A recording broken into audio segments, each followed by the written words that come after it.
ආයුබෝවන් දරුවනේ කොහොමද ඔයාලට?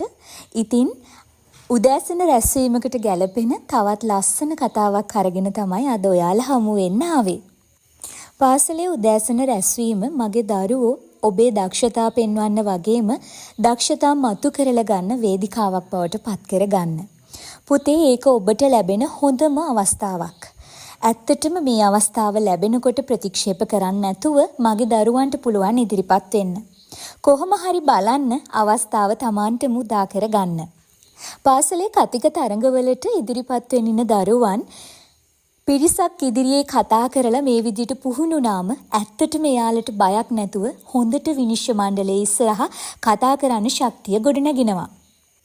එතකොට ඇත්තටම වෙනම වෙලාවක් අරගෙන මගේ දරුවනේ කතික තරඟවලටම කියලා පුහුණු වීම කරන්න ඕන වෙන්නේ නැහැ.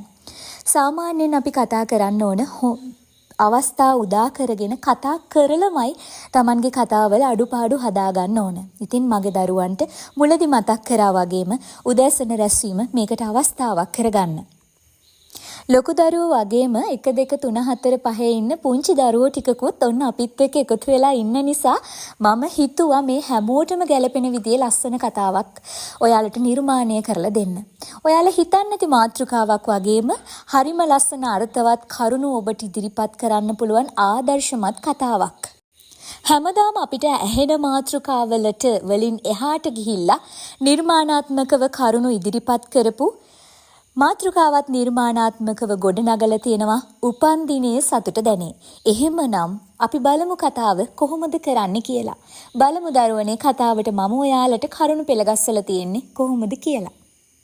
මා බිහි කළ මගේ මවත් මා රැකගත් මගේ පියත් මග පෙන්වන ගුරු දෙගුරුත් නම දිමිමා හද බැතියෙන් මාගේ උපන්දිනය සිහි කරන සෑම වසරකම මාගේ ආදර දෙමව්පියන්ට මාහට නිරෝගී ජීවිතයක් ලබා දුන්නාට මා පින් දෙනවා.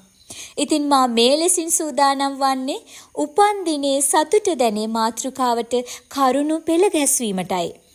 මගේ ආදරණීය අම්මා මාව මෙලොවට බිහි කරපු දිනය තමයි මගේ උපන්දිනය. මම ඊටාම සතුටින් මතක් කරන දිනයක්. ඒ වගේම මතු උපදින සෑම භවයකම ඔවුන් දෙදෙනාම මගේ ආදර දෙමව්පියන් වේවා කියලා මම ප්‍රාර්ථනා කරනවා. මගේ උපන්දිනය අර්ථවත්ව ගත කරන්න මට මගේ දෙමව්පියන් මඟ පෙන්වනවා. උදෑසනම අපේ ගෙදර බුද්ධ පූජාව සමගින් මල් පහන් ගිලන්පස සුවඳ දුන් බුදුන් වහන්සේට පූජා කරලා අපි පන්සිල් සමාදන් වෙනවා. මගේ හැම උපන්දිනයකටම මගේ අම්මා හරි අපූරුවට කිරිබත් මේසයක් සූදානම් කරා. කිරිබත් සෑම සුබ කටයුත්තකටම භාවිත වෙනවනේ. කිරිබත් කාලා මම අම්මටයි තාත්තටයි බුලත් දීලා වඳින්න අමතක කරන්නේ නැහැ. මම උපන්දිනය සමරන සෑම වර්ෂයකම මේ විදියටම දෙමව්පියන් දෙන්නගෙන් ආශිර්වාද ලබා ගන්න අමතක කරේ නෑ. මේක මට පුරුදු කරෙත් මගේ අම්මයි තාත්තයි.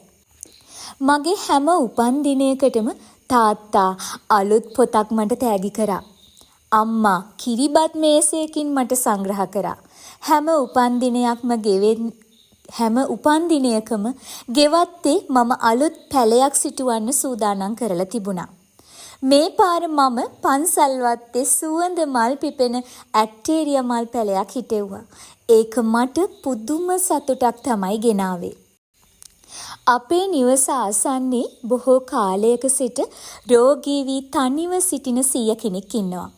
මම අම්මයි තාත්තයි එක්ක සිය බලන්න ගියා. සියට කෑම අලුත් ඇඳුම් අරගෙන ගියා.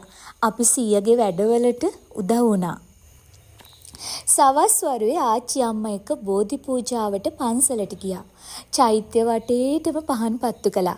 පාට මල් පූජා කරලා සතුටු සිතින් ගාථා ගායනා කළා. මගේ සිතට ලොකු සතුටක් දැනුණා. ස්වාමින් වහන්සේ බෝධි පූජා අවසානයේ මට සෙත් ප්‍රාර්ථනා කළා. මගේ උපන්දිනය දවස අර්ථවත්ව ගත කරන්න මගේ දෙමව්පියන් මට මඟ පෙන්වනවා.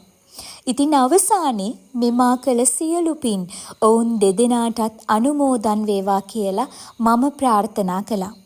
හැමෝටම Tamanගේ උපන්දිනය අර්ථවත්ව ගත කරන්න ලැබෙන්න ඕන කියලා මම ප්‍රාර්ථනා කරනවා. හොඳයි පුතේ, මම ඔයාලට ලස්සන පොඩි නිර්මාණාත්මක කතාවක් ඉදිරිපත් කළේ. හැමදාම දරුවෝ උදෑසන රැස්වීමට එකම මාදිලියේ කතන්දර යනවා. ඒ වගේම ආදර්ශමත් වෙන්න ඕන නිසා මම හිතුවා හැමෝටම ගැළපෙන ලස්සන මාතෘකාවකට කරුණු ගොඩ නගලා දෙන්න ඕන කියලා. පොඩි දරුවන්ටත් ලොකු දරුවන්ටත් හැමෝටම කතා කරන්න පුළුවන් විදියට කතාව ගොඩනගලා දුන්නා. ලොකු දරුවන්ට පුළුවන් තවත් කරුණු දාලා තවත් ආදර්ශමත් දේවල් යොදාගෙන කරුණු තවත් හොඳට සකස් කරගෙන කතාව කරන්න. විශේෂයෙන්ම මම මෙතෙන්දී ඉලක්ක කරේ මගේ එකතු වෙලා ඉන්න අලුත්ම පුංචි පැටව ටික.